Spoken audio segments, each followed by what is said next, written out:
And I think we have reached our total. So it's time to get started. Welcome, everyone. This is a really exciting night for us. We have been looking forward to this for a long time. Homefield Advantage is a new 8-week program in which athletes have engaged in the entrepreneurial process while not competing in their sports. The Baker Institute, in partnership with the athletics leadership team, have helped student athletes focus their efforts on training for a new game, innovation and entrepreneurship.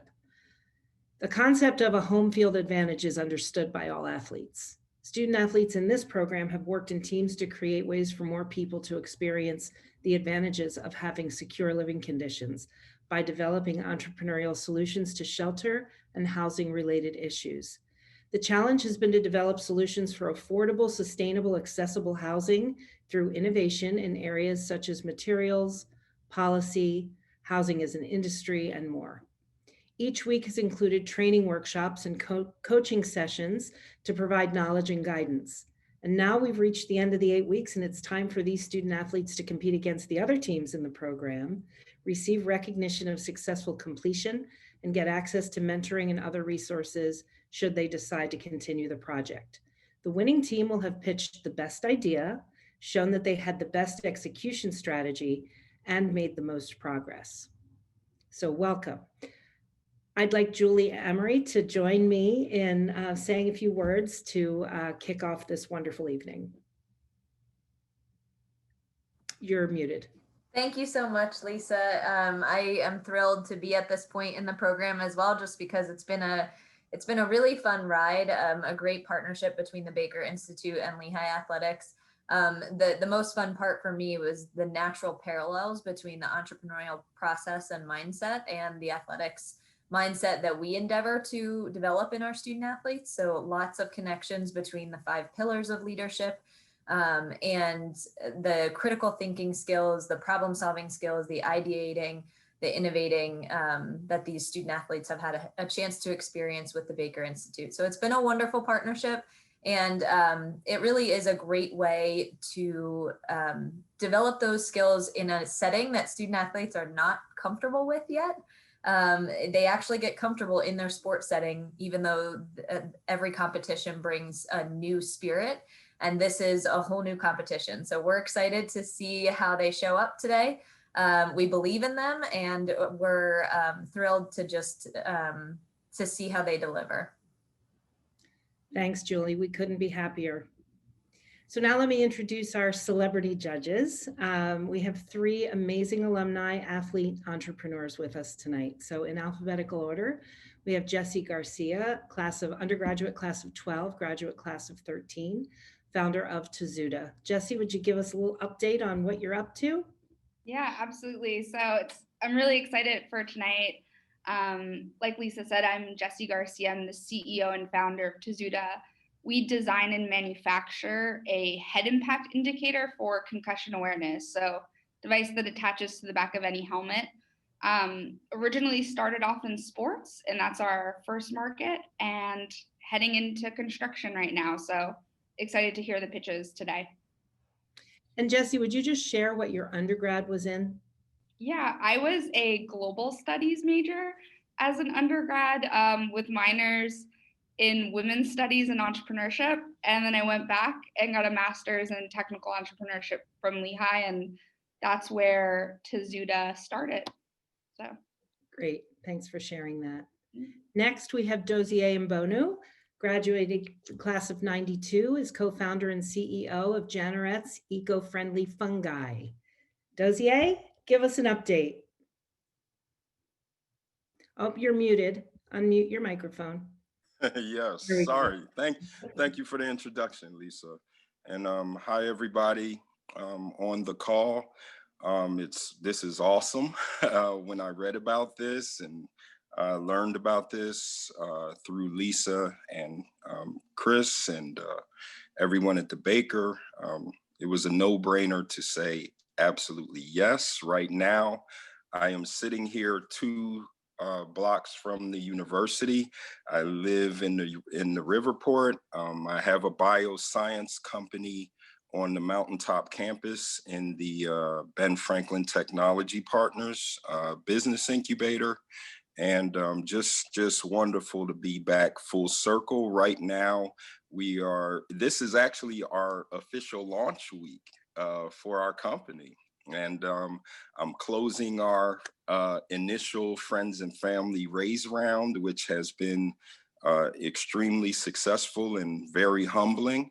And we are about to begin manufacturing here going forward in December and January for the new year. And we've ended up with all these new groundbreaking results for agriculture at a very challenging time, not only in our nation's history, but the world history.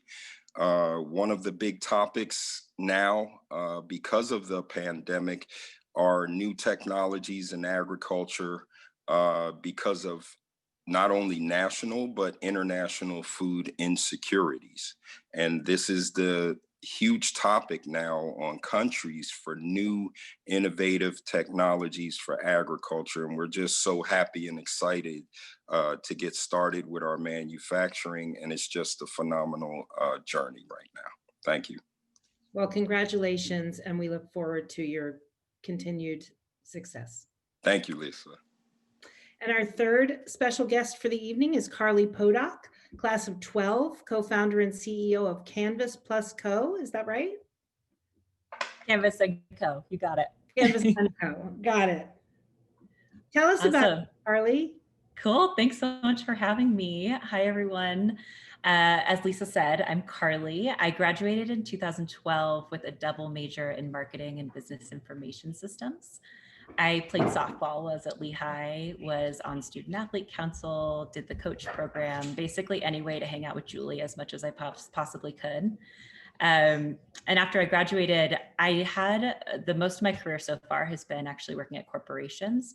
So I spent 7 years at Google right after school. And I found it interesting because while I was at Google, I was always really drawn to any aspect of my work that could be building something new. So I co-founded 2 brand new teams at Google, built them into global programs that are still running today.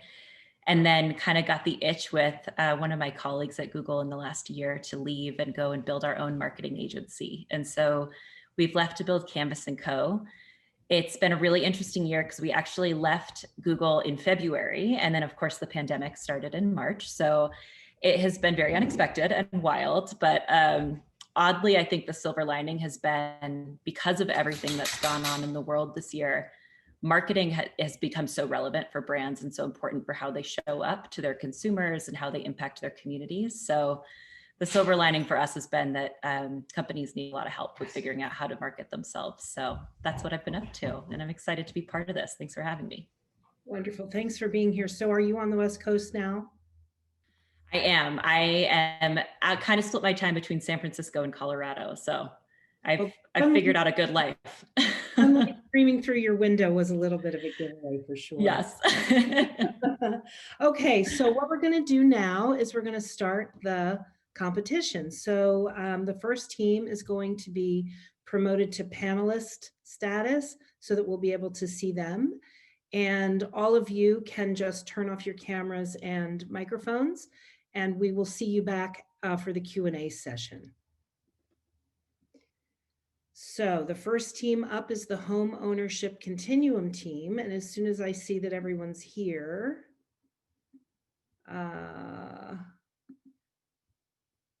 let's see. So everyone on the team can turn on your cameras and microphones.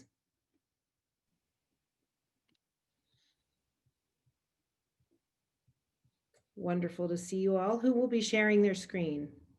I will be. Okay, so as soon as you do that, we will get started. And as soon as you start talking, we'll start the timer. All right. Hello, everyone. Thank you for coming tonight. This is the Home Ownership Continuum, and I worked in accordance with Jake Stafford, Marina Mendez, Ryelle, Shuey, Bridget, Casey, and Sarah Bonthuis. Before we get started tonight, I'd like to preface with a little bit on our consumer situation. Homeownership Continuum aims to provide a path to home ownership to connect current urban renters who otherwise cannot afford typical ownership situations but desire to own a home. These renters are trapped by the power of debt with no way to break free on their own, imposed by high rent prices, often shabby living conditions. Current renters must deal with annoying landlords and the constant risk of eviction to have gained nothing of lasting value by the termination of their lease. So what exactly is holding anyone back from buying a home and ditching the renting game? Oftentimes, renters don't have the outright capital for a down payment. Younger generations especially are scared of financial commitments associated with typical home ownership or are excluded for poor credit. Current options that renters have nowadays are through loans, mortgages, local and national outreach organizations, and federal relief programs, which can be very difficult based on your age if you're younger. And current solutions through those are apartment complexes, college town living, or living with your parents. In the United States today, a little more than a third of the population rent homes. And also currently, median household income has increased 0.5% since 2001, while median rent has increased 13% in the same period. And users are 25 to 30-year-old low-income renters looking to buy a home through our solution. The solution we propose is to address the burden of renting with Continuum Consultancy Agency. We will operate as a middleman to form a consortium of services that organizes the tiny home method and provides it with the resources to succeed. We believe that anyone should be able to own a home. The rent-to-own approach of tiny home living provides an affordable solution to this problem. Customers choose a tiny home format that fits their personal needs and then establishes a payment plan based on the model that they choose. These plans would typically span 6 to 15 years. We would facilitate a low interest rate mortgage and an abbreviated payment period on that loan. The smaller costs associated with smaller living make these plans even more affordable. Building capital through ownership is important in remaining financially stable. One way to build safe capital is through the investment in a tiny home. Appreciation may gradually increase in home's value over time and build equity in the owner's name. U.S. home prices have steadily risen over the past 40 years, and home investment in the U.S. is considered a safe option. Tying this all together, Continuum Consultancy will provide services in the legal field, construction and architecture of the tiny homes, financial strategies, and research and acquisition of properties. Tiny home communities are designed to be long-lasting, affordable, and build wealth through ownership and be accessible to all. Our financing for this project will come through the Pennsylvania Housing Assistance Program, which is a county-directed program that offers help to individuals and families experiencing housing trouble. You can apply for financial aid if you're trying to rent, and they also help programs that are renting to people that are struggling. And if you apply, you have the greatest chance if you make $35,000 or less per year. Now, our houses are going to range between $25,000 and $60,000, depending on the needs of the individual. And the way we'll make money is by having mortgages on all of our houses with a 3% interest rate, as well as having a continuum sale fee if you choose to sell your house of 10%. Our mock-up is 1- and 2-story homes, depending on size needed and affordability. As you can see, the 1-story homes on the left and the 2-story on the right. And ideally, we'd like to have a tiny home community, as you can see there in the left, and on the right is a floor plan. And now our suggested area is the V7 Golf Driving Range in Easton, PA. It's an abandoned driving range. It takes up 15.66 acres, which in reference, you can fit up to 40 tiny homes in 1 acre of land. It's located in a safe community, and there's a bus stop across the street for transportation. We have some amenities here for recreational and health. There's a hospital, a community center to work out, and a shopping mall. And there's also education systems, from a daycare all the way up to a community college within 15 minutes away. And now what's next for us? In the short term, we'd like to obtain permits to actually live on this land and then communicate with contractors to build houses on this land. And then we'd like to market it to the public. And long term, if we expand across PA, we'd like to go through the East Coast and then to the West Coast and globally. Very nice. Thank you. You've used up all your time, a couple seconds over, which is Certainly no problem. So if you would stop sharing your screen and the judges would turn on their cameras and mics, we'll get started with the Q&A. So only 2 of you presented. Will all of you be answering in the Q&A? Yes? For the most part, most of the people that didn't speak are going to answer a majority of them. Okay, great. So let's start with Carly. Cool. Awesome. Well, I think it's such a good idea and really creative. And you checked a lot of boxes for me just in terms of understanding where the land would come from, that kind of stuff. The question that I have for you, I have a couple, but Lisa, do you want me to go through all of them or do one and then kind of move through the Why don't rest you of the pick one? judges? Mhm. Okay. The question that I have for you is in terms of, you said there could be 40 tiny homes on 1 acre of land. For the land that you've plotted out, what capacity do you need to operate at? Meaning, how quickly do you need to get to 100% of those homes filled in order to be making money? Or have you thought through that one at all?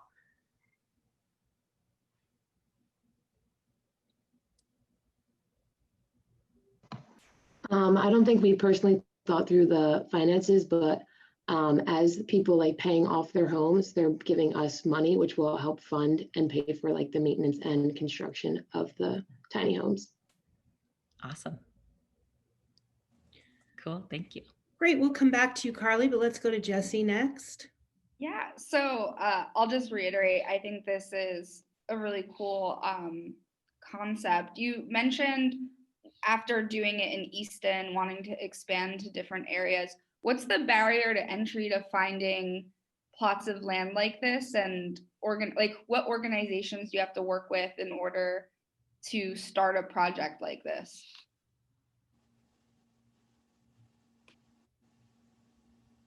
I can answer this one. In order to find this golf driving range, what we did was we found it was an abandoned range. We found abandoned areas around PA. So I think what we need to do first is go to government officials and see which areas are actually zoned for housing that we can build on, that are unoccupied, that provide safe areas, and we could eventually make communities there. And going off of Jake, another thing was in PA, we founded the housing assistant program that offered the potential residents the funding to for these houses. So you would need to look for other programs in different states if we went nationally or in different states. Just a quick follow-up question. I know you were looking at people under the income range of like $35,000 a year. How many, I guess, like how many potential customers are there in our area or in the Easton area to apply for like your community? We definitely don't know the exact number, but there's a great population in South Bethlehem where we are now, and in the Allentown area that would fall in this range. Thank you. Okay, Dozy. Yes, it's I have a 2-part question. How are you targeting groups or individuals who will occupy the houses? And I understand you just answered part of that by the demographic here in the South Bethlehem area.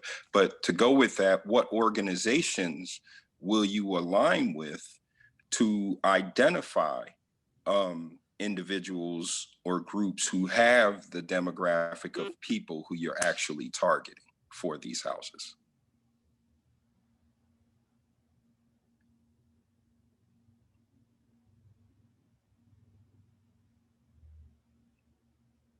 Hello? Somebody's muted, I guess. Can everybody hear me? It went silent. I think you asked a hard question, so Yeah.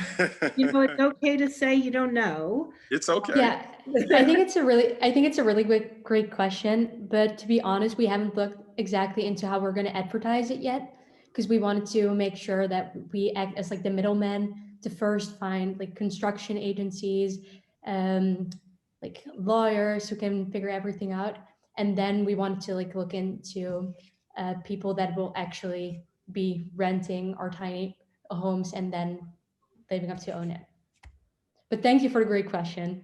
Yeah, That's you're welcome. definitely definitely something we have to look into if we proceed with this plan. I think there are a number of transitional living centers already in the South Bethlehem area, as well as organizations through churches and other charity organizations that do deal with these low income renters who would probably benefit from our program.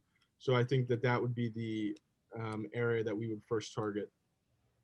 Awesome. And Let's get Carly for a follow-up. We'll go to Carly and then we'll come back around. Mm-hmm. Okay, cool. So something that I really liked about your pitch, I liked how you really clearly stated your mission statement, which I heard as anyone should be able to own a home. And I like that because typically when you're marketing a vision, you want to start with why. So like, why do we do what we do? Because we believe anyone should be able to own a home, and then what we do, and then how we actually do it. And so I wanted to understand how you landed on that vision, what the conversations were like. Was anyone personally inspired by a challenging story about renting? How'd you get there? I don't think any of us personally had an experience with this, but owning a home, you feel more safe. You have a space to yourself. And I know home ownership is just a very important part of like maturing and having responsibilities. And people want to get out of the rent cycle where they're having to pay landlords and get out of leases. So I think that was our main goal. A lot of us right now, I think too, can even resonate with this situation because we are current renters in the South Bethlehem area, most of us living off campus in houses that are quite high in rent prices and mostly kind of old condition, haven't been renovated in a long time. So we were kind of thinking about some of our experiences with it and kind of like why and how we would want to get out of the situation. And to provide some context before we go back to Jesse, am I correct, team, that this was not at all intended as a charity project? This is actually a project for those who want to purchase a home and are in a certain category of salary and revenue, not at all related to other issues. No, not at all. We actually on day one were going back and forth. We were solving our problem and we didn't know if we wanted to focus on the demographic of homelessness or people that are trying to own a home. And so we figured there's so much around homelessness and helping people that are homeless. And so we kind of wanted to go for this problem that didn't really get a lot of attention. Good. Jesse, back to you. Yeah, so I guess my question is, what's the advantage of being in a tiny home community versus just purchasing a tiny home as an individual? Or what makes this more enticing? I can answer this one too with the idea of appreciation actually and equity that we were talking about. So in most tiny homes, usually when people compare them to stuff, especially the tiny homes on wheels, they get draws to mobile homes or even trailers, which depreciate in value. But I think what we're trying to build up with this solution is the idea of it being affordable and you can own your own house. And so I think that draw to it allows these tiny homes to appreciate in value versus depreciate. No, that makes a lot of sense. So thank you. Dozier? Yeah, I'd like to add here that I think your presentation and where your idea here is headed is actually phenomenal. As a parent, I was a student parent here, and I rented after I graduated, and I was a serial renter. I have never owned a home. You know, my travels have taken me all around the world, but if I would have had that type of option coming out of school as a already parent looking to get situated and started in my career and have a home base, your platform, your idea would have been a great solution for me personally. So my hat's off to you for coming up with this and making it an option for people. You never know where anyone is. It doesn't have to matter what it looks like where they are. No one ever knows what someone is really going through and what resources they could utilize. So, and there are some people on this call who actually experienced and watched me go through that experience as a student parent here at Lehigh. Thanks for sharing that. That's really insightful and much appreciated. Carly, we're going to give you the last word. Awesome. Ooh, okay. I think my last piece it's actually just a piece of advice and something to think about. So as you were doing your pitch, I think that a powerful piece you could have added was bringing to life the experience of somebody who would really benefit from one of these homes even a little bit more by personalizing it, kind of the way that Dozier just did. So you gave some kind of bullet points about the challenges with renting, but even applying a personality to that, bringing in a real world example, giving that person a name, a family, a challenge, I think would even help to make it more powerful. Thank you so much. So this is both a judging session and a coaching session. You guys are very, very fortunate to have Carly, Jesse, and Dozier with us this evening. Okay, thank you, Home Ownership Continuum team. We are going to move you back to attendees, and we are going to bring the next group who's going to present, the sustainability team, up onto the screen. Judges can shut yourselves off again, and we'll see you in a couple minutes. Thanks, everyone. Thank you.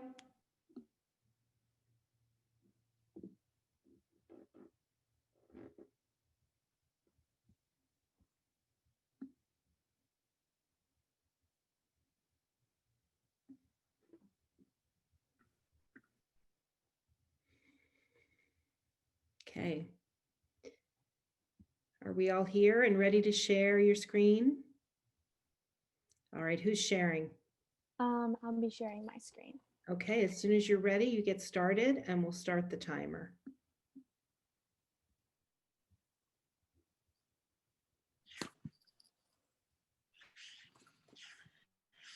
Okay, hello everyone. My name is Mackenzie Anton and welcome to our sustainable system. Before we begin, I just want everyone to take a moment and close your eyes. Take in a deep breath and take out a breath.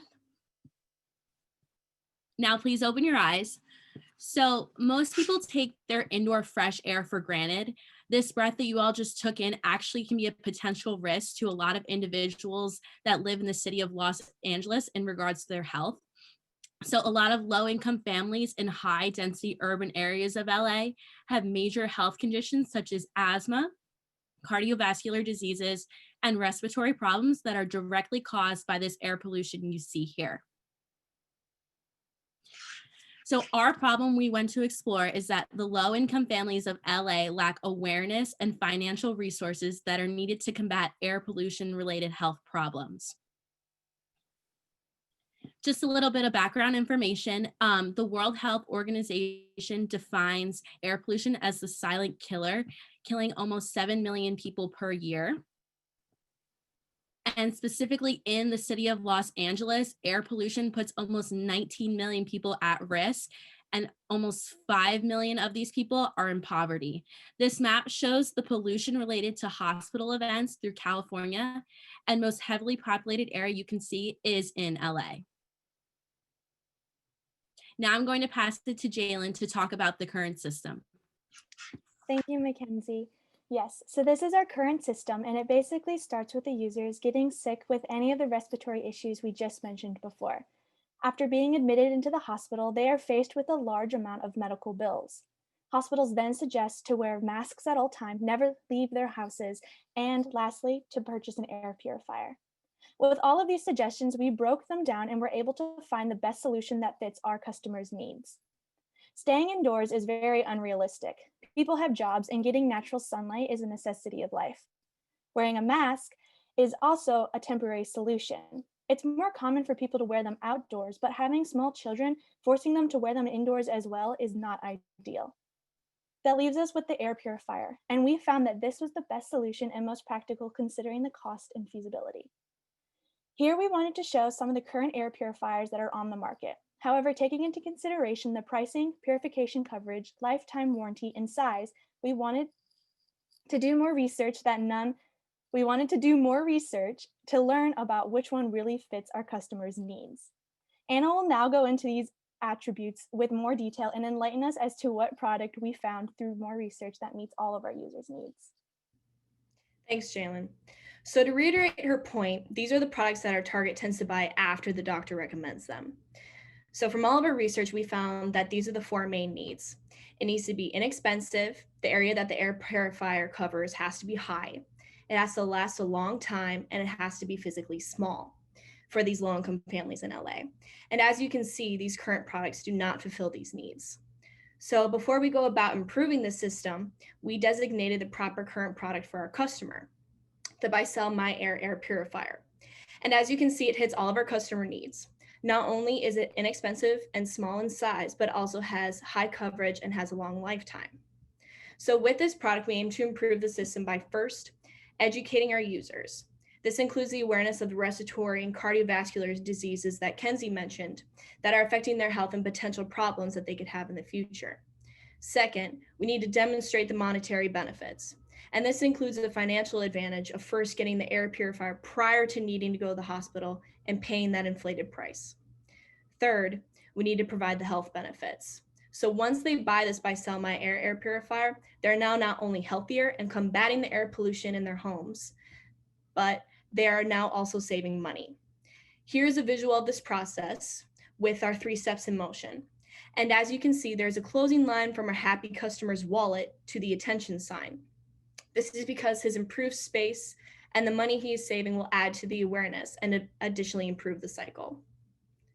Now, our next steps include first creating a flyer to bring awareness to our customer and their needs.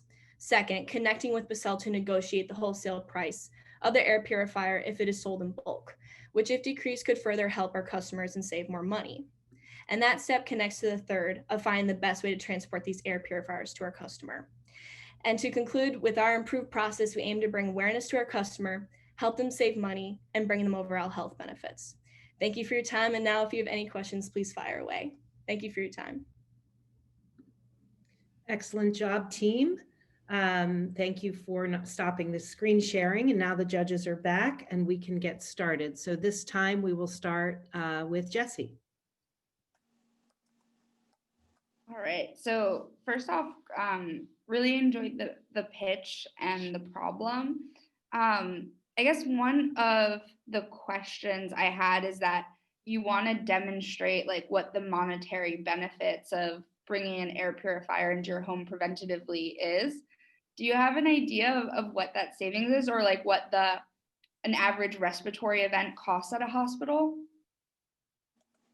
We do not, but our idea was the fact that they're getting these diseases like asthma and therefore have to pay for the treatment for things like that, where an air purifier would eliminate costs like that would come on later in life. Okay. Yeah, no, I think that would be really helpful to have, especially for your flyer or marketing materials. Yeah, that would definitely come up in our next step if we were to continue forward with this. So thank you. Dozier, you're up next.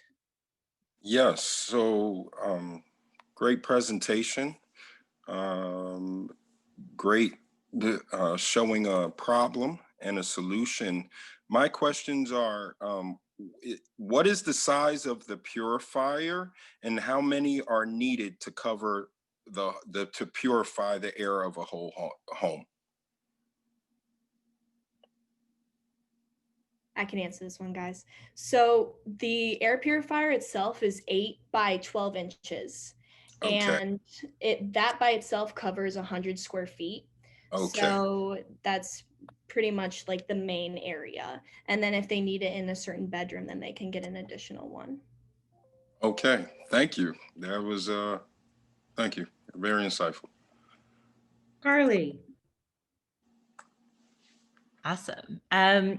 My question builds a little bit on what we were talking about before. Reed mentioned like people with asthma, and I'm thinking more about your target audience for this because I think it would benefit everybody in LA, but in order to get started, kind of capturing a few key audiences will be really important.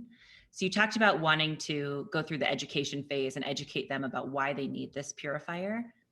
Have you thought through sort of who are those like key buckets of your target audience, and then what tactics would you use to reach them? Like marketing campaigns, going into schools, going into companies? What have you thought through there?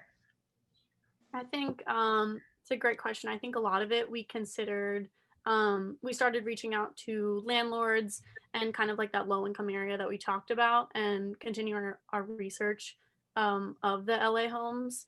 And I mean, obviously that's in our next steps as well, to continue to branch out and get more information on that as well. Cool. And then to go off of what Miranda said, when we were doing research on renters and the effects of air pollution, the two demographics most affected were children and the elder population. So we could start with those and then spread out further.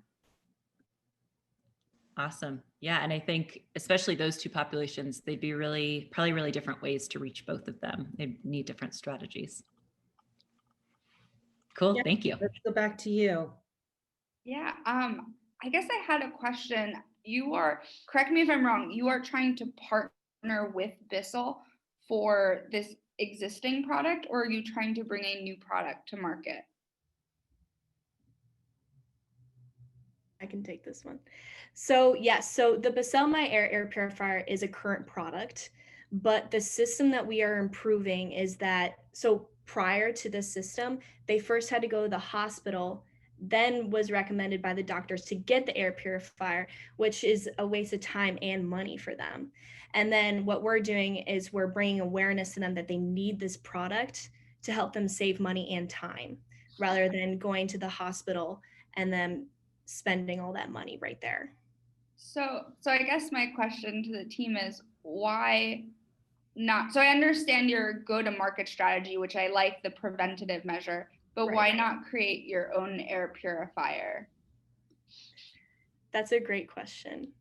Right? Sorry, Reed, do you want to answer that one? Yeah, I can take this one. So that's what our idea actually started out to be. We were trying to, create our own air purifier and incorporate it in any way. But then when we did research on them, we realized that there was already one in the market, and that our better plan of strategy would just be help these families actually get the air purifier instead of trying to create our own. Gotcha. No, that makes a lot of sense, but thank you. So before we move on to the next judge's question, I wonder if you guys would be interested in talking about the idea that you did not pursue. Because I think it would be important for them to understand that you had a kind of big idea. Yeah, I can take this one. I can start it off. So like I said, our first idea was to actually create air purifiers, and we thought about trying to incorporate in screens and windows, whereas a screen operated like an air purifier would purify the air coming in and out. And then when like we said, we did more research on the topic, we tried to make it work, but then we realized, our easier plan of action would to just be incorporating these air purifiers in the houses that are already out there in the market. I also think going off of that with the screens in the window, like, yes, you can cover the windows and like the air that comes in them, but air does get in other ways, such as through doors or like cracks in the building or whatever. So it's hard to control that. So I guess we're not like limiting it to one area. So we just kind of wanted to focus on something we could control over a larger area and not like every crevice of air entering the building. One more thing. Oh, sorry, go ahead. Oh, no, please. One more thing on that too. One of the upsides of this product that we chose is it's very portable, and you can move it throughout your house rather than just having in a set area such as a window. Great. Well, I thought it was important that you share that piece of the work that you did, because you spent a lot of time on it and you put a lot of energy into it. Dozier, let's go to you. Yeah, I think that where your starting point was with your original idea is a great point, actually. I just read an article this morning about the COVID in a gym facility, and how one gym owner, when a trainer ended up with COVID and had 50 clients, none of the clients or anyone else in the gym came down with the COVID. And that was due to the environmental engineer who built the facility with that type of air purification in mind. So you're on the right path here, especially in a COVID environment. I also run a sports management company, and just a few hours ago checked on one of my players in Spain. his roommate has the COVID. They're in the same apartment building. And the whole team, 9 players on the team have COVID in Spain. And that is a big concern because they share the same apartment and he can't go anywhere. So if he had, let's say, a device like this that he could keep in his personal environment within in a home living environment, that could be really crucial for what you're on to right now for that type of awareness.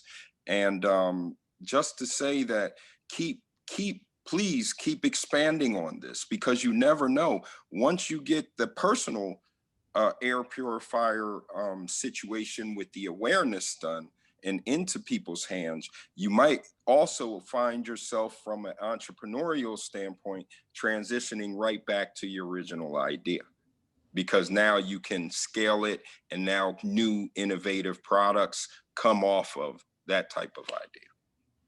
Wonderful. Wonderful. Thank you so much. You're welcome. Harvey, let's go to you. We were thinking the same thing, because my question was about expanding the product line too. Because I was thinking about this, it's so timely with everything going on in the world with COVID and so forth.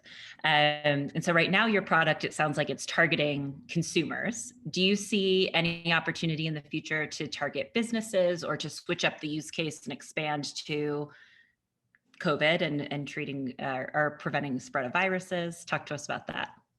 Yeah, I can take this one. So I definitely think with coronavirus, everyone's going to be more aware of the health that's involved with everything that they're doing. So I think the product market for this particular device will definitely begin to widen. Like you said, if it's going to be in gyms, if it's going to be in apartments. So I don't think we have to narrow it down, even though that's our target audience right now. I don't think we have to narrow it down to just the low income families in LA. I think we can expand this to anyone and everyone who needs it and wants it. So wonderful. Well, we're just quick question. Sure. If it's quick question and a quick answer, we will go forward. Very quick. Okay. How is the air purifier powered? Is it by electric cord, battery? Is there a sustainable that captures the sun? How is it powered? Right now it's just battery, but I like the idea of the solar panel. Perfect.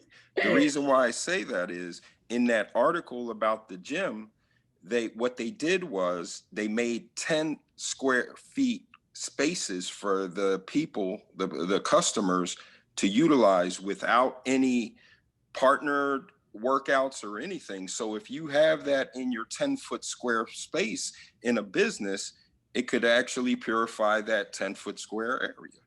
Okay, that's why I brought that question up. And it's great to hear that it's battery powered. Thank you. And you could expand on the solar power as well. See? Awesome. Right. Thank you so much for your time, guys. Appreciate it. You're welcome. All right. Thank you so much, sustainability team. We will say goodbye to you for now, and we will bring on the modern day redlining team. And judges, will see you in about 5 minutes. All right.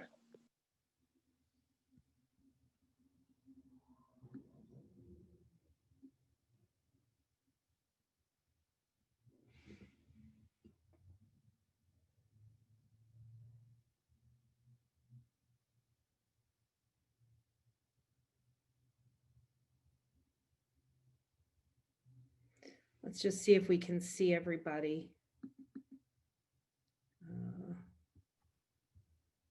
Yeah, Nigel, just tilt your screen a little bit further down so we can see your face. And looks like we're missing.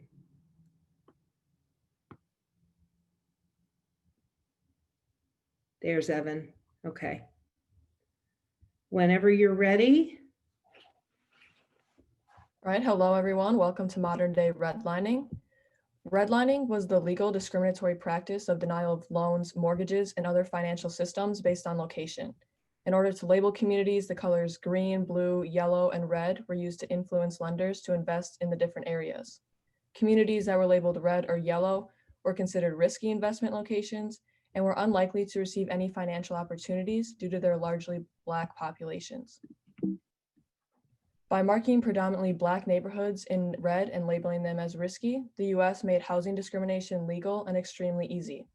While the legal and official practice of redlining was outlawed in 1968, the residual effects on lower income neighborhoods are still evident today, hence our project title, Modern Day Redlining. We are looking to solve the fact that previously redlined communities suffer from a lack of infrastructure due to an extremely low tax base and lack of development. Without new businesses or promising opportunities coming in, there's a continued cycle of poverty. We want to end this cycle and see previously redlined areas prosper. To end this cycle, we have come up with an app that makes it easier to find the resources and options available to specific businesses while effectively enhancing the lives of community members through the creation of a mutually beneficial relationship. Our app will gather resources available that benefit business owners and create a rating system indicating how good they will be for the community. I'd like to introduce you to our team. You've heard from Mackenzie, Kramer already. My name is Jan Maciejewski. We also have Jake Betlow, Nigel Summerville, and Evan Taylor on board. Next up, we have Nigel.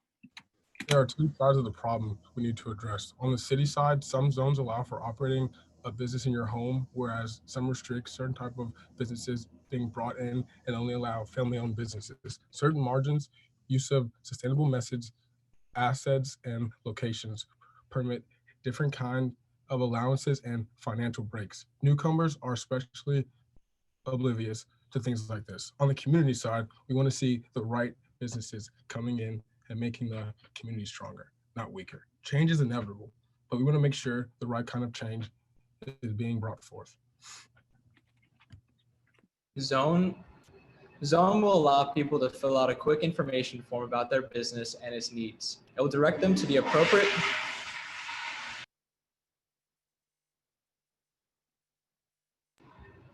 It will direct them to the appropriate zoning locations, tax incentive programs, funds, and all applicable resources available to them. Businesses will have the opportunity to streamline tedious establishing steps that are often overlooked elements of the process, while having their resources tailored and brought directly to them. There are two major portions of input and output for our app. The first portion is the business side of our app, where we will ask the business questions regarding their growth, credit score, and income from operations.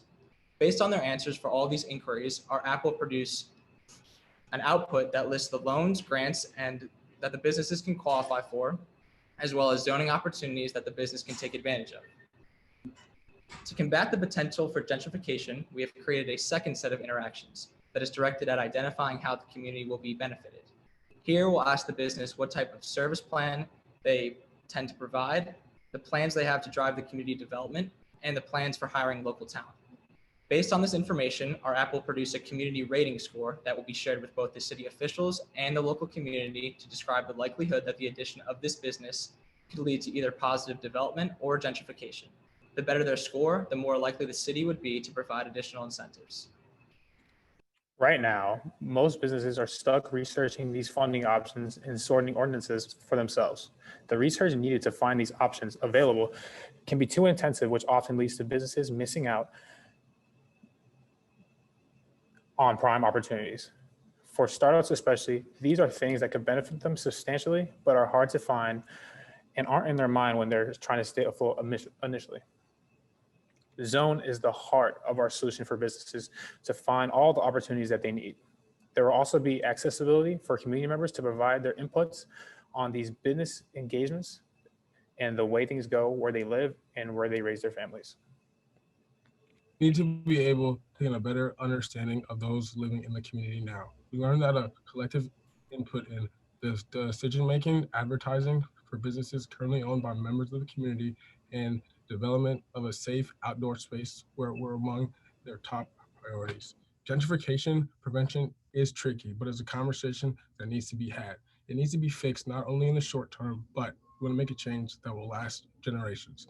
Institutions like universities and economic development organizations are big time players in the community. So we would like to look into their involvement and see how we can get more out of them. This problem runs deep with the viciously racist past and this cycle of division and poverty. In no way are we saying that this will be the holy grail to fix all these problems, but with a better understanding of the issue and its origins, we think that this approach is what we need to get the ball rolling. Thank you, guys. Good, you just came in on time, and we can invite the judges back for some Q&A.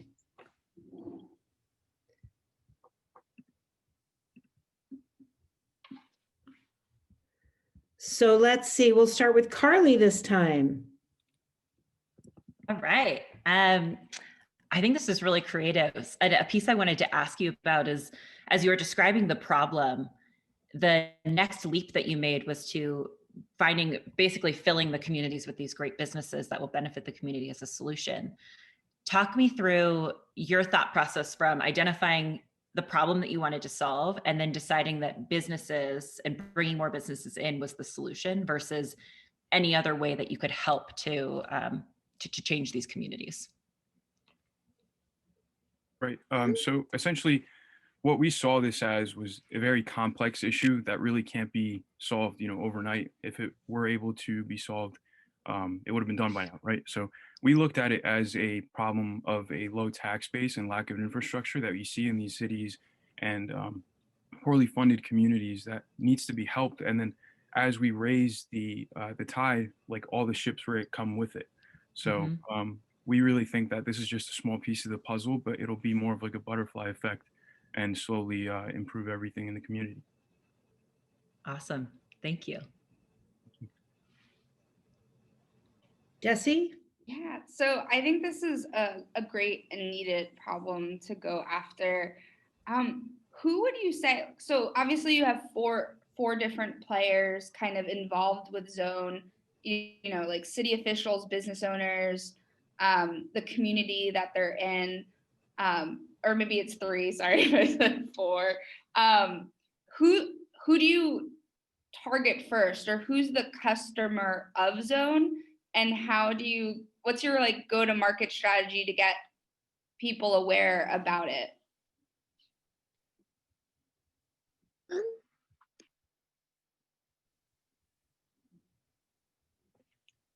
I can hop in first. Essentially, we want to target the businesses first because we think that getting them on board and getting hand in hand with city officials will be pretty easy. We reached out to Asher of Economic Development to see his willingness with a program like this. So he's just a primary example, but essentially it's hard to get a whole city on board reaching out individually and targeting them like that.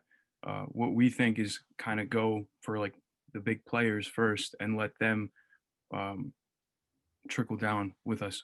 It's more like we're the facilitator that's bridging the gap here to make lives easier.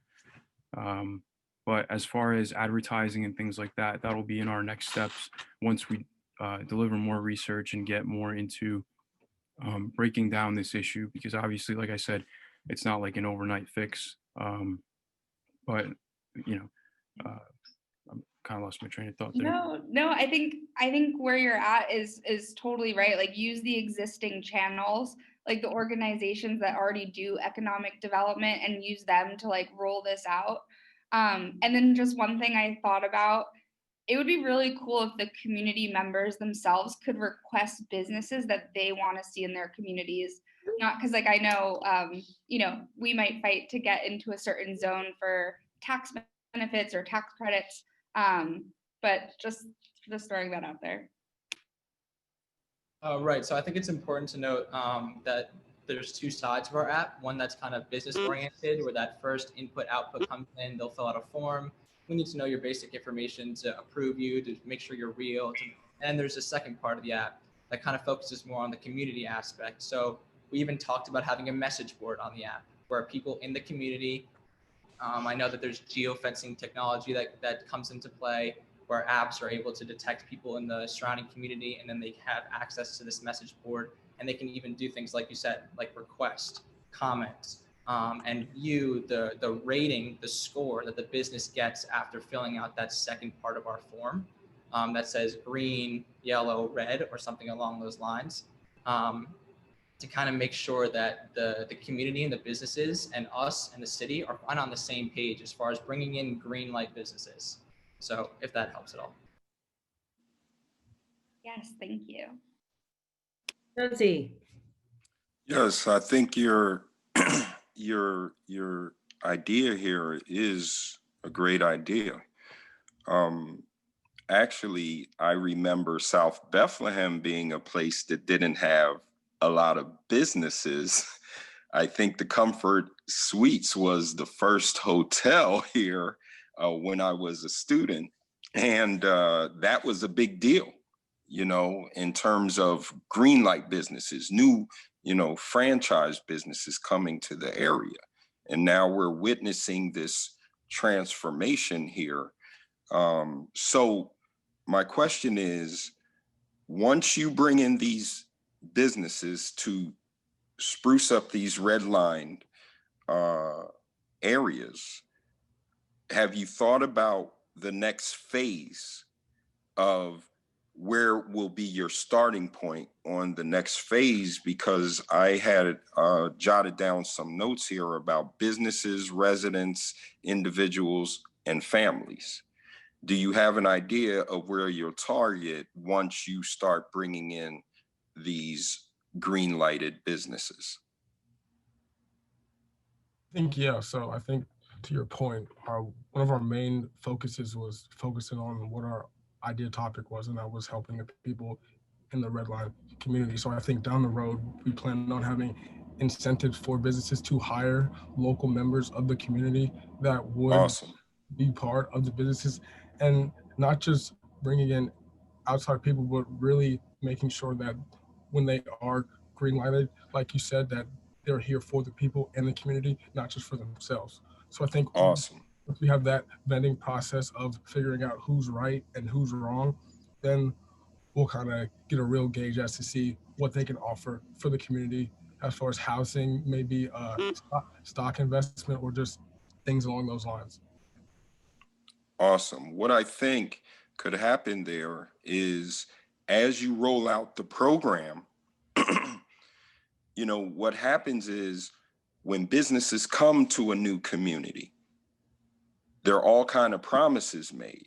I think one of the main parts here that your group can focus on is how to make sure that these businesses, when they say they're coming to greenlight a red line community, how to hold those businesses accountable for what they say they're going to bring to this environment.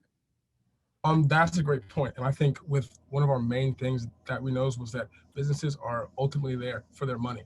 So if we can incentivize businesses to keep on employing and basically incentivizing them to hire locally based people who live in the communities, then like they will have various tax breaks and things along those lines that we'll probably get more into down the road with development. But we definitely want to have incentives for the businesses to make sure that they know that if they keep on employing local and like community talent, then something will benefit them as well.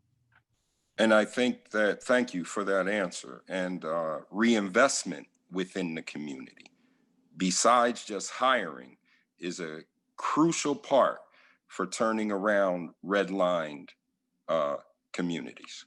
Okay? Yes, sir. Thank you. Dozier. Let's go to you, Carly. All right. So it sounds like this was a term actually I hadn't heard about the redline community. So this has been really interesting for me to understand this better. And I wanted to ask you, when you look at the whole, you know, map of the United States, and you think about opportunities, have you targeted any areas geographically where you would want to start that have these communities that you could have an impact on? And why would you pick those places? First, we just plan to start in Bethlehem and then branch it out, just because like that is our local community. We've done some research on the amount of redlined areas in Bethlehem. In fact, like 22% of Bethlehem was labeled as red. So that's where we plan to start and then branch out from there.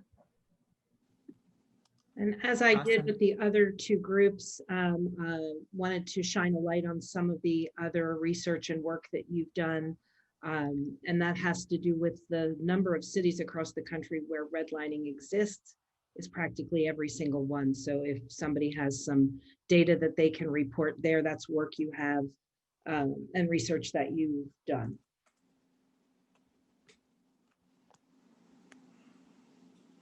Yeah, I did research on most of like the redlining stuff and gentrification, and actually a large city was Philadelphia, so just another city in Pennsylvania. Just any major city is like LA. Those are major areas where redlining occurred, but like Lisa said, it's pretty much every city has it. It's just to what extent.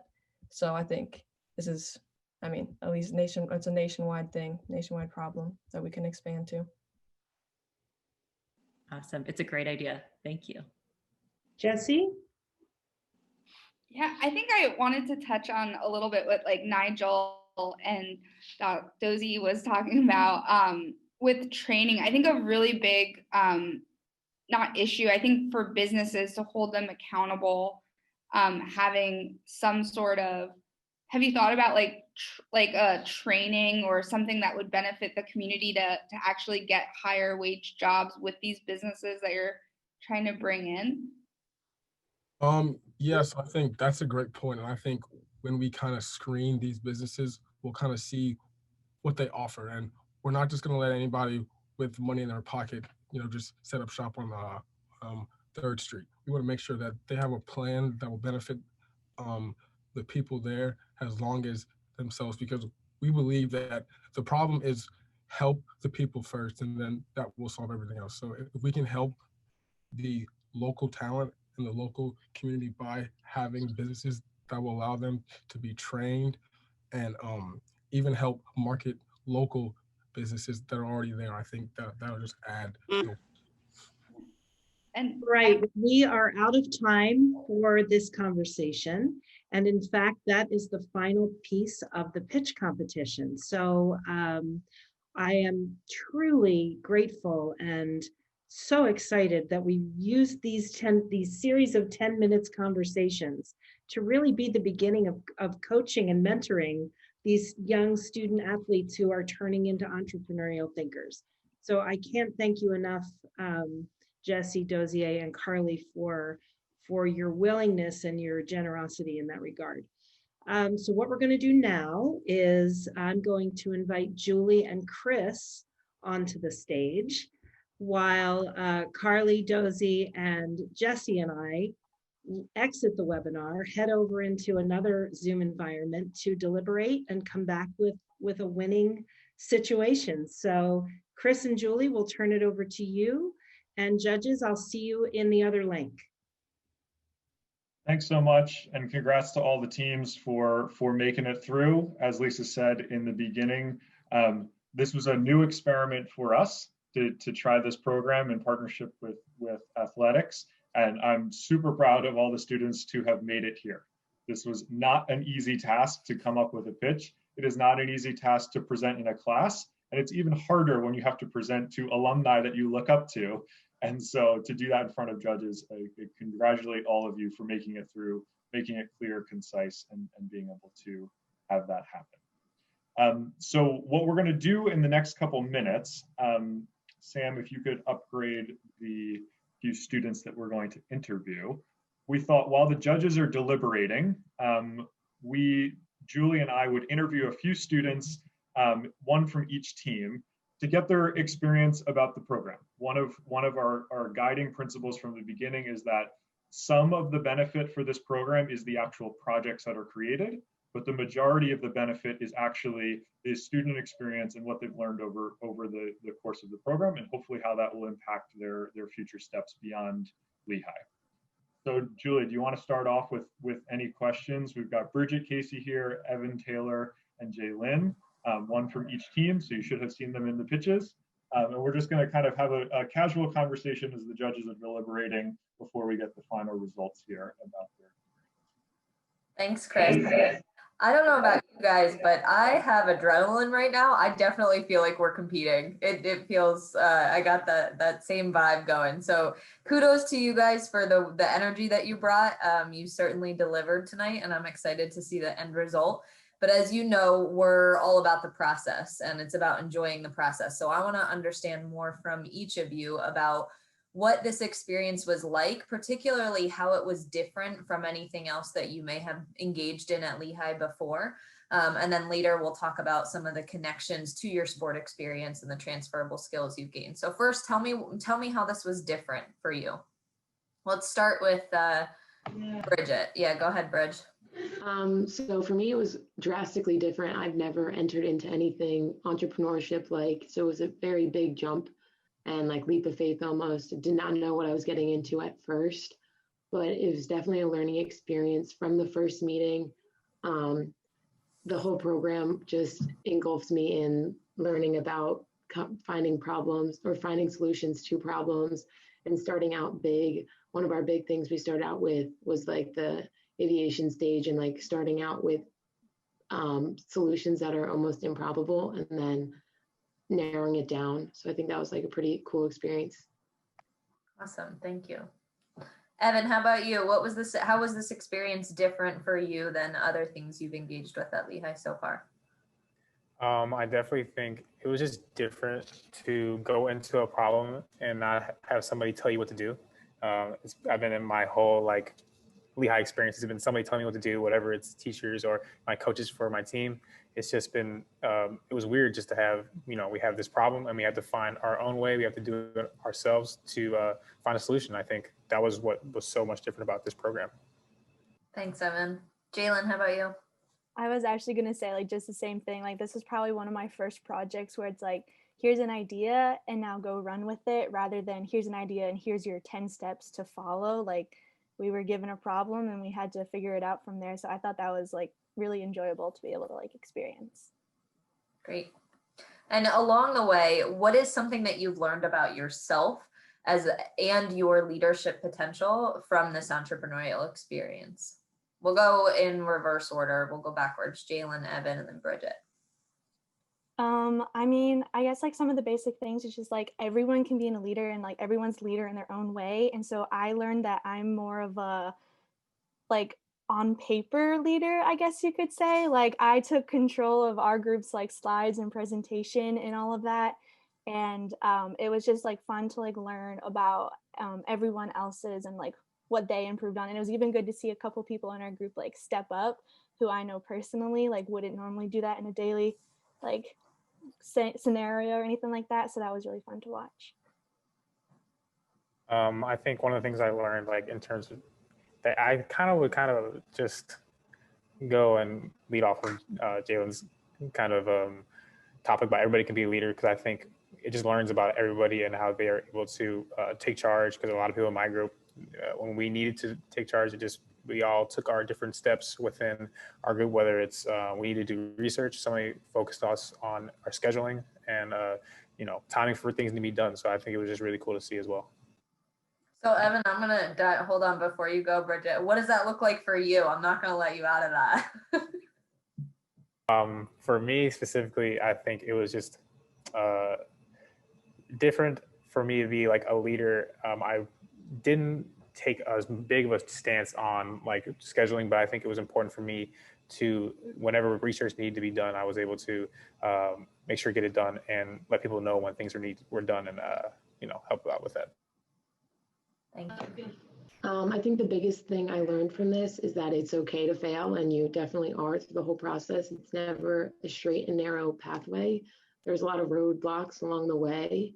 And I thought that our team really came together, and like there were many different styles of leadership in our team. And I think that helped immensely. And I think the biggest thing I learned about my leadership style in the past, I've been very bad at giving criticism and like telling people what to do almost, because I've been scared. But I think I've learned through this process to give it and receive criticism. You literally took the question out of my mouth. So my next question for you, and just for the audience's context, we didn't prep these students with any of these. These are all ad hoc. We wanted them to give you the real and true answers here. So one of the concepts we talked about a number of times was the idea that in entrepreneurship, failure is celebrated very often. And we tweak it a little bit at the Baker Institute and at Lehigh to celebrate persistence, right? We don't celebrate the actual failure. We celebrate your ability to have that failure, learn from that thing, and then move forward.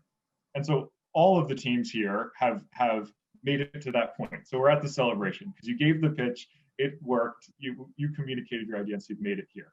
So now I'm going to ask you, instead of the good stuff, what was the hardest part of the process? Where did you struggle in the past 8 weeks? What was the hard thing, the failure, the thing that you really banged your head against and was difficult? Anybody can start, whoever wants to jump in on this one. I think the hardest thing for us was the transition from ideation to like, we actually have to find a solution. And we kind of got stuck there. And it was also just difficult for us to stay focused on through this whole entire process and keeping ourselves like engaged throughout. I think that was one of the toughest part, because not only because of the circumstances, but this is just it's difficult to find a solution to a problem. For our group, oh, sorry.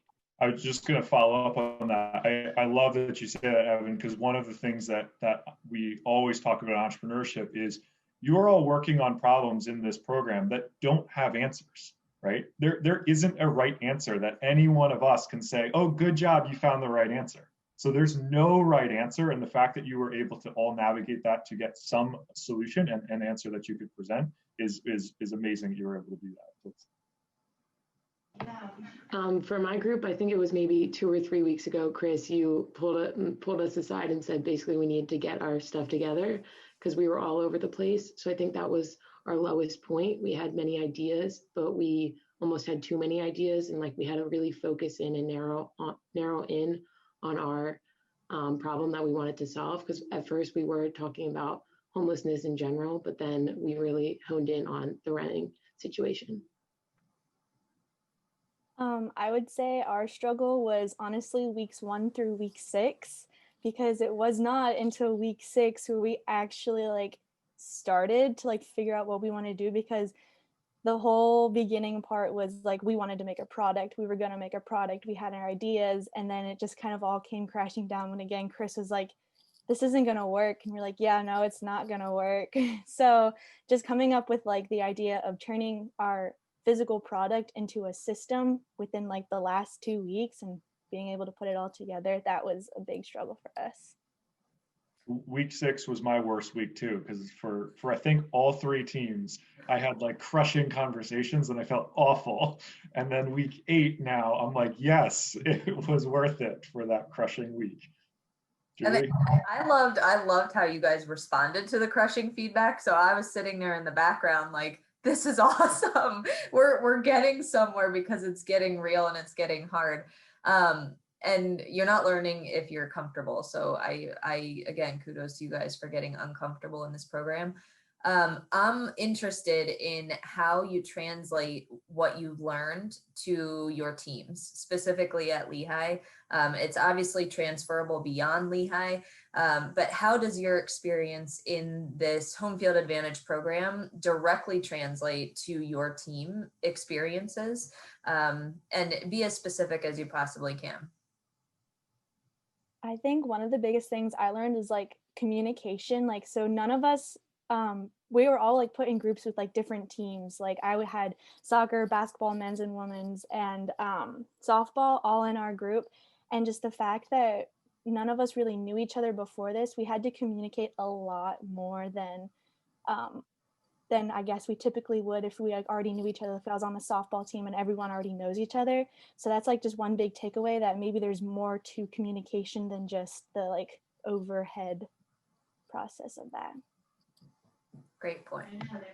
I think the biggest thing I said earlier was learning how to take and receive criticism, because I know we received a lot of criticism and critique from Chris, and we even had alumni mentors that would meet with us, and that hearing that, it was not easy to take, but it's definitely something you do a lot in sports, and we would meet and reassess and reevaluate and tackle the problems and try and answer the questions, the hard-hitting questions that they gave to us. And I'll just jump in here because you mentioned it. Some of the silent heroes that you haven't seen today, audience, are the alumni mentors that volunteered their time for the past couple of weeks and met with the teams on a weekly basis. So we had Hannah Broski, we had Lauren Beausoleil, and we had Lexi King, all former athletes, all former Baker Institute students, some of which are on the call right now. So huge shout out to the 3 of them, because they committed their time to come back and work with these teams and be there for these teams and give back in that way. So thank you so much for doing that. So Evan, do you want to share your last thought on that question? Yeah, I think kind of hit the nail on the head for both of the other two, but I think also just taking away from our presentations is just that you have to show people what you did. You don't talk about what you did, you show people what you did. And I think that would be perfect thing to take back to my sport and everybody's sports that are here. I think just put in the work and you can show people what you've done. And that's the perfect lead into the second shout out that we have to give, which is to the rest of the Lehigh athletics team. So Katie Gwynn and Kate on the Lehigh athletics team. That was Kate's example that she gave in our last segment of what Evan just mentioned. So there was a full team of people that aren't on camera right now supporting this. The rest of the Baker Institute staff organizing Zoom links and having this with Sam McGinty Dutton on the back end here tonight with us. So there's a lot of people involved in making this happen, and we really appreciate that from everyone. I would echo that appreciation, Chris, because I think that's part of what makes this program pretty distinctive is the number of people and the variety of people that have been involved. So thank you to all for doing so. I think it's made a big difference. So one of the reasons we did this partnership in the first place is because over the past couple of years, we've noticed some of these parallels between athletes and entrepreneurs. Many of the alumni that I just mentioned, the alumni on this call, athletes as entrepreneurs have some of those overlapping skills. So to the students here, what of those skills have you identified? What about your athletics life have you seen kind of as a benefit in the entrepreneurial world? And you can see as overlapping skills between those two areas of your life.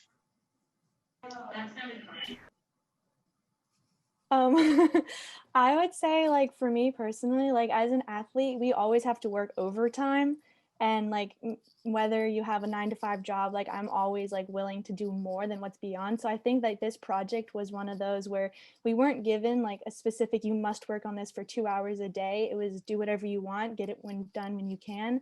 And I think just the fact that having that athletic mentality of doing it at all times and just figuring it out was a big thing for me. I think the whole fact that this is a competition really connected with us as athletes. Right now, we're obviously not competing. So this gave us more motivation and more drive that we wanted to win. And that's just in our nature as athletes to have that drive. And extrapolating that beyond just this program, that's entrepreneurship in general, right? You're competing with the other companies out there, and that's absolutely one of those areas that we see. And I think for me specifically, I think I learned, and it's just not going to be all perfect all the way through. It's going to be some struggles, and I think that takes going to be perfect translation to my athletic. You know, it's not going to be great. We had some moments where we didn't want to do it, and we had to continue to do it. So I think that's perfect for it. So I have another question for you guys. I'm big on questions. I think you know that. What questions remain for you? So what are you curious about still now that you've had a taste of entrepreneurship, entrepreneurial mindset and skills and thinking through this experience? What are you still curious about? What questions remain for you? I guess just like knowing what's beyond, like we all have like our ideas and like our plans. So it's like, I guess one of the biggest questions for me is just like, what happens when you do succeed? Because I feel like this whole 8 weeks has been like, we failed a lot, and it's like you have little successes, but it's not complete yet. So that would be one of mine. Good one. I think one of my questions would be like, what are the next steps, and like, how do we take them? Because I feel like we talked about, you know, getting to this point, but I feel like we also talk about how much we still have so much more to go. And I'm curious of, you know, where do we go? So. I agree with both those questions, but one I had was when like you feel like you can always add things to your ideas. So like when is a good time to stop adding and like think you've reached the end of like the best your product could be? Great. That's all three of those are just amazing next questions, right? So I keep adding in extra shout outs and things. So I'll add in shout outs of specific ways that anyone on this call can move forward with ideas. The Baker Institute offers a Eureka competition. So on a monthly basis, We host a pitch competition much like this, but for any idea on campus, any entrepreneurial idea on campus, and you can win financial resources and mentorship through that program to be coached through all of the specific steps beyond wherever your current project is. So Eureka is available. And then we also offer a full-time summer idea accelerator called the Hatchery Program, where we do the same thing, full-time for 8 weeks. So instead of 8 weeks on the side of your other academics, this is full-time, 40 hours a week, 5 days a week during the summer, where you can work on the development of those ideas and coach through all of that process. So we have a lot of different ways. Beyond that, we've got loads of other classes and other programs and other mentorship opportunities that we have. So if you want any of that, the three of you or anyone else on this call, we have those available, and we're happy to help out. Take a look at the Baker Institute's website for all that information. So another question, and I'm getting notes from Lisa that the judges are almost done. So hold tight, audience. We're almost there with a decision, but clearly it's a hard choice with this much time that they're debating. So it was a good competition, apparently. So we talked a little bit at our last meeting on Wednesday about your I realized moment, right? What's the thing when you look back at the program that you say, oh man, this is going to be that takeaway. This is I realized this as a result of participating in this program. So could you just share? It can be the same or an updated one from what you guys shared on Wednesday. I'll just share what mine was when I was Wednesday. Mine was that I realized that even though you're 6 weeks into a process you thought was going to work out and it all comes crashing down, you can still finish. I realized that if you put in the work and the time, then you're definitely going to have a good product that you should be proud of if you did everything that you can. I definitely realized that no matter how tough it gets, and when we have tough talks and going through really big issues, that we can still get through this. So I hear that we're about 2 minutes away from them joining back in. So this is I'm going to change it up a little bit here. Because you've spent so much time with us, one of the concepts we've been spending time with all semester has been appreciations. So I'm going to ask that the students share just an appreciation of the mentors that you had, who I think are on this call, and just to share that out since we haven't gotten a formal time to thank them. So an appreciation of the mentor, and then Julie, after that, I'm going to ask that we share 3 quick appreciations of these particular students here, and then we'll get on to the announcement. I can start first. I would like to do an appreciation to all the mentors that helped us. They put their time and effort and really listened and helped to develop our ideas into the best possible things they could be. So I just want to give a big shout out to them. I want to give appreciation to Hannah, our specific mentor, to helping us, bounce ideas off of. And she really did one of a really big thing for our group, but I'm not going to say it. But she helped us out on one huge thing on our group. So.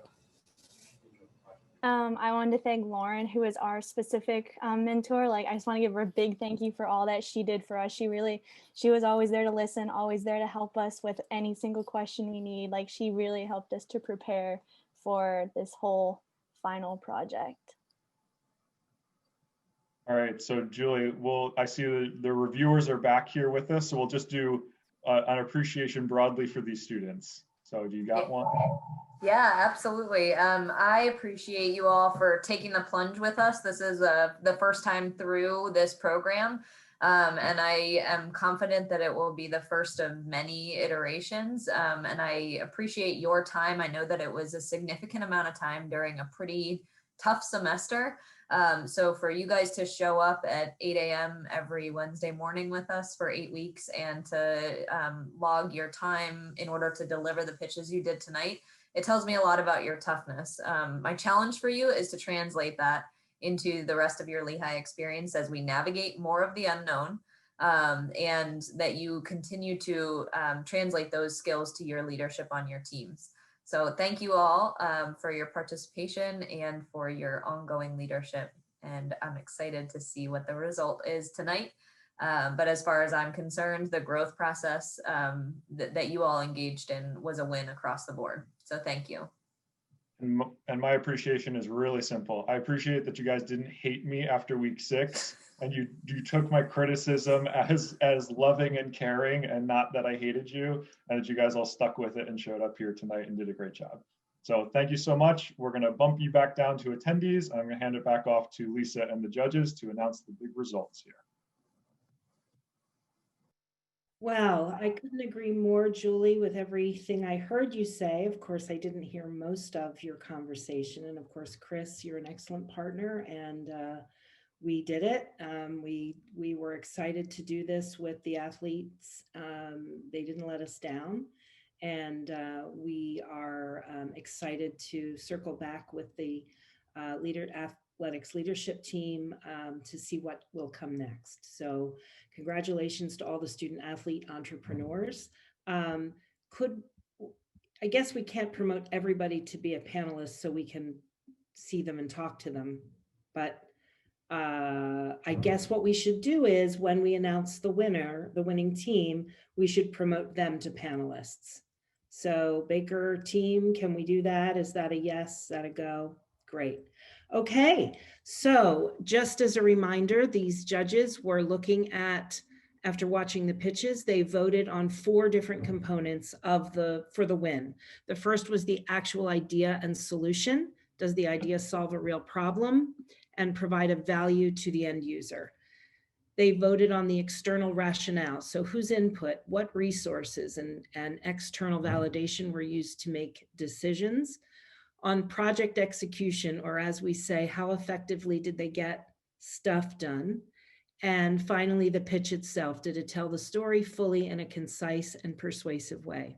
And I will tell you that the winner swept 2 categories, and the 2 categories were divided among several teams. But when we did the math and added it all up, the winning team is the modern day redlining team with their app Zone. So congratulations to the modern day redlining team. If we can promote Evan, Nigel, Mackenzie, Jan, and Jake. You can unmute yourselves, team. Thank y'all. Thank y'all. That means a lot. Thank you. Thank y'all. Thank you so much. Congratulations. Anybody want to have anything to say? Yeah, I'll jump in. I think, we came across a lot of adversity along the way, especially with this team. Even lost some members along the way. So it was a lot. I mean, it was a lot of commitment, a lot of time, but we're just really happy with how everyone jumped on board and was so committed throughout this entire process. It's really refreshing to have an opportunity to compete like this too, because obviously our seasons were taken away. And for most of the season, we couldn't even practice. So this really is just, it's awesome. Thank you guys so much. Wonderful. And with that, we'll say good night and thank you to all the attendees and participants, and have a wonderful end of the semester, and we'll see you soon.